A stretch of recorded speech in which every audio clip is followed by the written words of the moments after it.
I'm your host, Black Prion, and today I am practicing in tip-top shape, peak physical condition for the annual soap dropping competition. Watch this right here. Yo, I'm setting records out here. You see how fast that soap just hit the ground? I'm going to win this competition hands down. Ain't no one at this competition is going to be able to beat this guy because I'm going in hard, dry, fast. It's going in. It's going in, man. I'm telling you right now.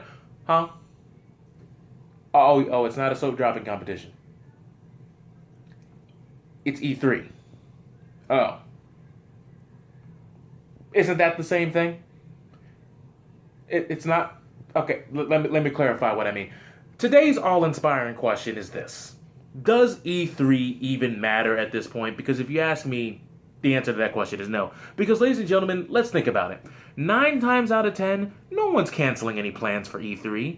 Most people who watch E3 were people who didn't have any plans going on at that point anyway. No one's canceling a date. No one's going to cancel a job interview. No one's going to go out of their way to have someone babysit their kids because E3 is just that damn important. I'm sorry, let's face it, back in the day, 20 years ago, back when we were cavemen and barbarians, I know it seems like such a long time ago, we actually would sit down, we would watch TV, and we would get in-depth analysis from certain people within the industry, in the know, within the inner circles, to actually pass that information that's valuable to us, the gamers, the people outside the industry, the people on the outside looking in who had a very highly invested interest into whatever was going on, quote unquote, behind the scenes. Or at least to the point to where they would pull back the curtain once a year at E3 and we'd be like, the spectacle. Oh my God. Wow. Look at all of that. That's just great. But now I could pop on my phone, go on Twitter, and I could look up my favorite developer and be like, oh, that's nice. Bada boom, bada bing, ba ba ba ba ba ba ba ba.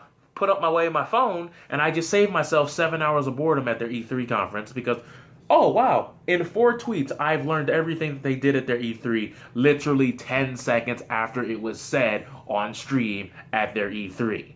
Oh, what's that? Oh man, there was leaked information and 4chan, NeoGAF, or freaking Reddit archived it. Man, I knew about everything that you were going to talk about at this conference 7 months before you even thought that you were going to have a conference talking about this.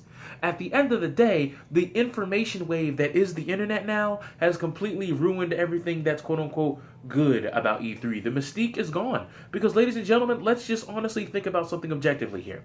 When you pull out your phone, you can accidentally spoil stuff for yourself now. You can accidentally scroll past an article heading and be like, what does that even mean? Bloop! And all the details from E3 just pop in your face.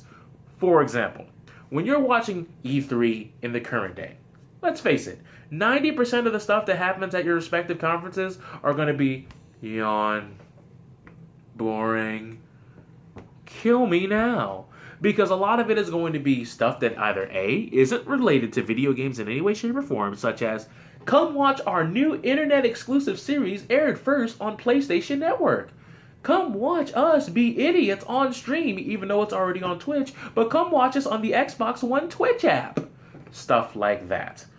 B, stuff that was leaked almost a year in advance. Stuff that we already knew, stuff that the developers have already openly expressed and talked about, just now showed officially for the first time. Or C, and this is my personal favorite, ladies and gentlemen.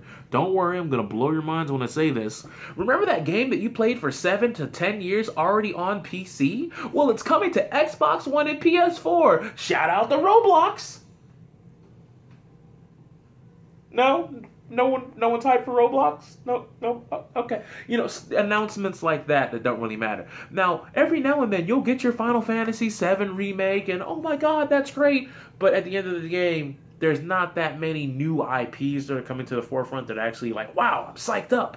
And a lot of the new stuff that you are getting, whether it be sequel, new IP, it's these guys in this multi-trillion-dollar industry backed by a multi-billion-dollar corporation on their platform at a conference who are still going to ask you to foot the bill by donating to Kickstarter or Fig or some other donation site that allows them to accumulate money so they can build a game at virtually no risk. A little bit of a head scratch, but a lot of these things aren't really getting the hype. Like, it's not blowing me away because if you want to be inside the industry, you can accidentally open up Twitter and be inside the industry in terms of being in the know. Not too much stuff is hidden. There's no reason to have this conference anymore. I can give you an example that transcends gaming.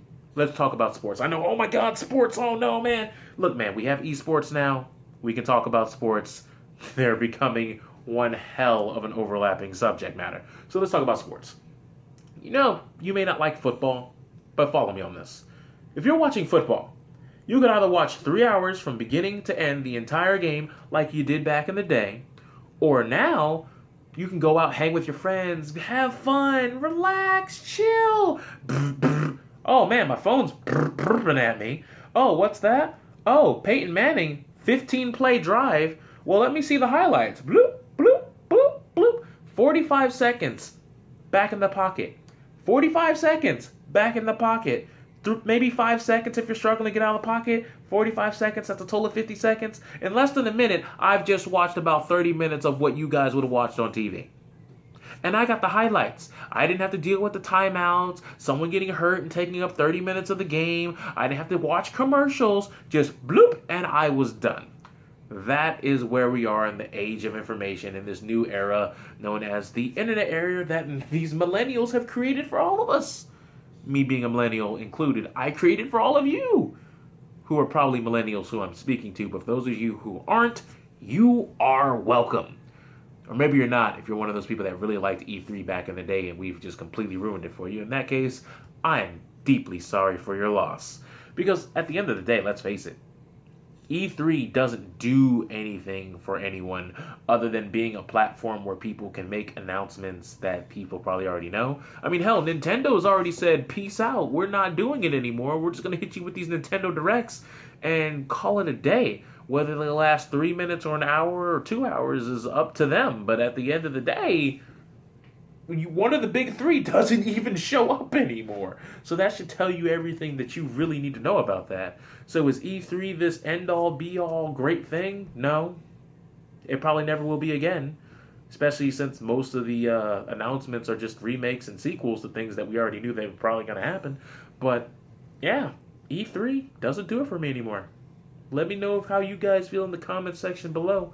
I'm Black Prion. Remember to like, favorite, comment, subscribe. Tell me I'm a douchebag. Dislike the video because the dislike thumbs down button is there as well. So with that said, I'll catch you all next time. And my video just finished rendering. Momocon.